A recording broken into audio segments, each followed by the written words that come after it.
you're lying in the dirt. Not camping, not resting, dying.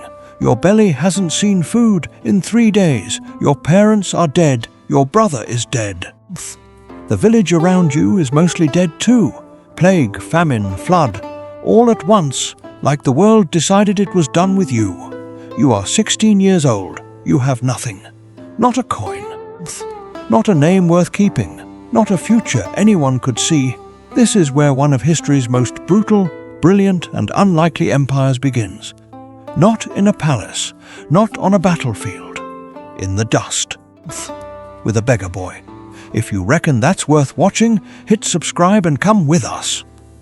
Anhui Province, China, 1344. The Huai River is running brown. The year Zhu Yuanzhang turned 16, heaven itself seemed to turn its back on the people of Anhui. Locusts first, great black clouds of them, chewing through every crop in sight. Then drought. Then the Yellow River broke its banks and drowned the fields that had survived everything else. And then, quiet and merciless, the plague moved in. In a single month, Zhu lost his father, his mother, and his eldest brother. He couldn't afford coffins. He couldn't afford burial plots. Neighbors, themselves barely alive, helped him wrap the bodies in cloth and lay them in the earth on a hillside. One account says he used a broken door as a makeshift stretcher. He was a peasant's son in the Yuan Dynasty, a China ruled by Mongol emperors who had little interest in the suffering of people like him. The tax collectors still came. The grain still had to be given up. The empire ground on indifferent. Zhu had no plan, no allies, no map forward. What he had was a stomach cramping with hunger and a decision to make. Lie down and join his family in that hillside dirt, or get up and walk. He walked Huangzhu Monastery, Anhui. Autumn 1344. A Buddhist monastery will take you in when nothing else will. Zhu knocked on the doors of Huangzhu Monastery and asked to become a novice monk, not out of spiritual calling, but because monks got fed, except they didn't. Not that year. The monastery itself was starving. Within weeks, the abbot had no choice. He sent the young novices out into the countryside to beg for their own food. Essentially, you're on your own?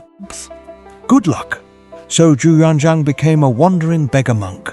For 3 or 4 years, the historical accounts vary.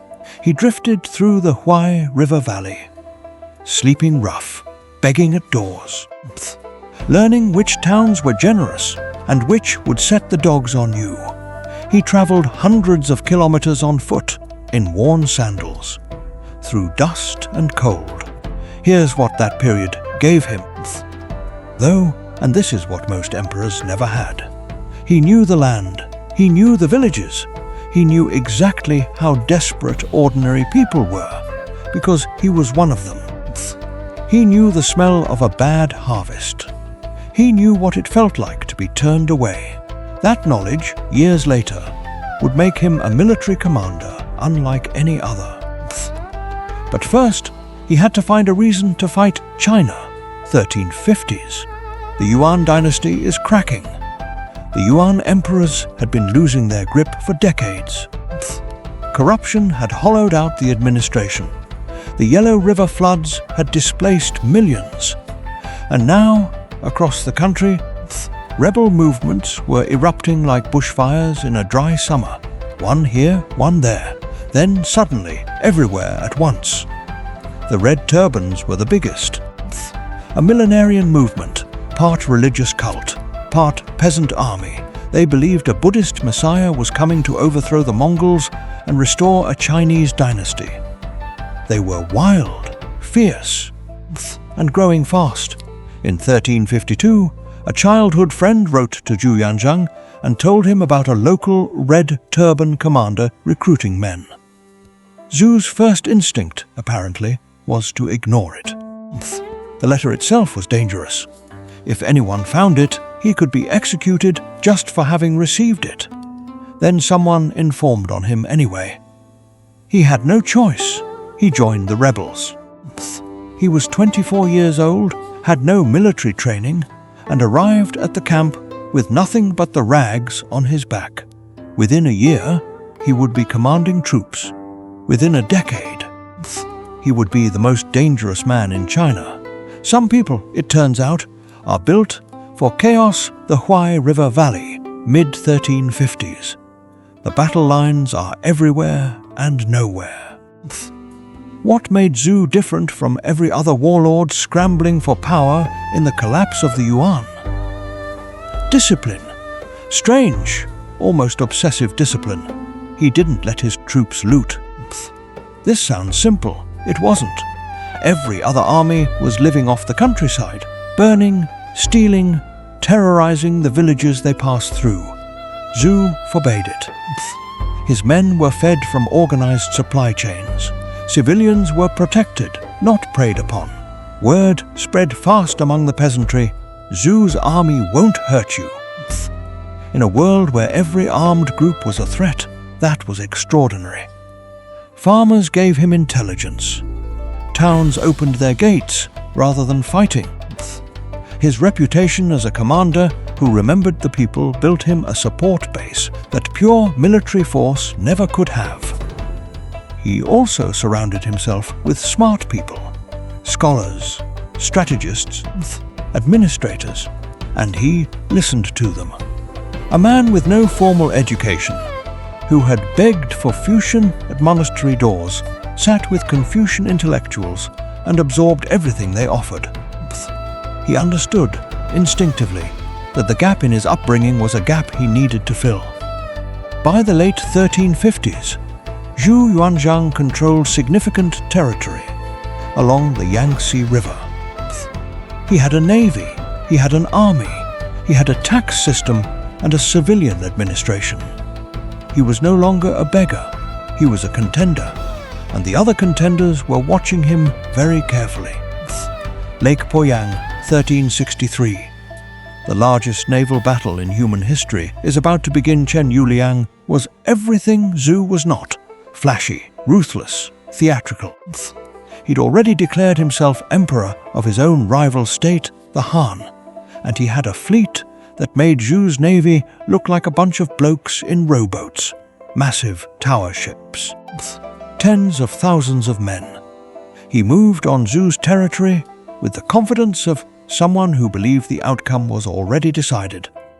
At Lake Poyang, the two fleets met in a battle that lasted nearly 2 months.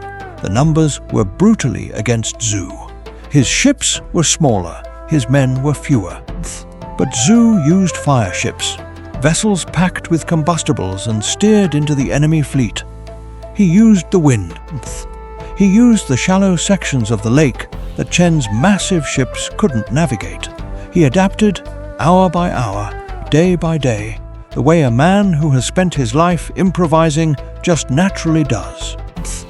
Chen Yuliang died during the battle, an arrow through the eye. If the records are right, with Chen gone, Zhu's path to total dominance of southern China was open. But Beijing was still a long, long way north. Nanjing, January 23, 1368. A cold, clear morning when Zhu Yuanzhang declared the founding of the Ming Dynasty, Ming meaning bright or luminous, and named himself the Hongwu Emperor. He was 40 years old. The last Yuan emperor had already fled north. The Mongol dynasty that had dominated China for nearly a century was finished. The boy who had buried his parents with a broken door now sat on the dragon throne. He named his dynasty with intention. Brightness after the darkness his people had lived through, the plague, the famine, the occupation, the chaos of civil war. Brightness was the word. It was a promise. He moved the capital to Nanjing and began building, not just walls and palaces, but systems. A legal code, a civil administration, land redistribution policies that genuinely favored the peasantry.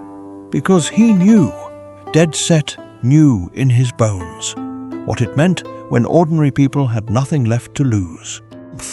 The Ming Dynasty he founded would last 276 years, but the man who built it was already becoming someone harder to recognize: the imperial court, Nanjing, the 1370s and 1380s. Power does something to people, particularly to people who've been powerless, particularly to people who've spent their lives waiting for the blade to fall. Zhu Yuanzhang became paranoid, brutally, systematically paranoid. He abolished the position of prime minister entirely. Too much concentrated power near the throne, too much risk. He created a secret police force. He purged the military leadership, even commanders who had fought alongside him for decades. The estimates of how many people he had executed during his reign vary wildly, but historians broadly agree: tens of thousands. Some put the figure much higher. He was personally involved in the drafting of laws. He reviewed documents obsessively. He worked at a pace that would kill most people. Thousands of memorials read, annotated, decided upon every year. Was it control? Fear. The refusal to trust anyone. Because the one lesson poverty teaches you absolutely is that no one is coming to save you. Probably all of it. The Hongwu Emperor died in 1398, having ruled for 30 years. He had stabilized China. He had built institutions that would outlast him by centuries. He had also left behind a court culture of fear and suspicion that would shape the Ming for generations. He was, in almost every sense, a man of profound contradictions. You can still visit Anhui province. The landscape is green now.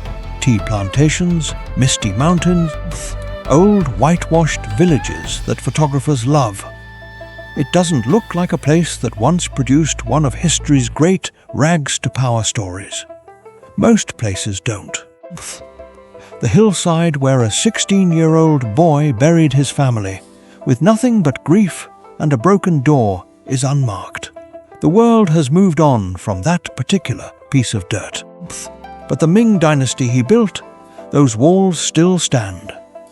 The Forbidden City that his successors completed still draws millions of visitors. The administrative frameworks he designed echoed through Chinese governance for half a millennium. Not bad for a kid who started with nothing. There's something in Zhu Yuanzhang's story that goes beyond Chinese history. It's the thing Australians have always had a healthy skepticism about: the idea that where you start determines where you end up. We like to reckon it doesn't. We like to believe that the person sleeping rough, the one doing it tough out in the sticks, the kid from the housing commission suburb, that they're not written off before they begin. Zhu's story is proof that the universe occasionally, spectacularly, proves the odds wrong, but it also asks you something harder. Because Zhu didn't just rise, he was changed by the rising. The hunger that drove him became something else once it was satisfied.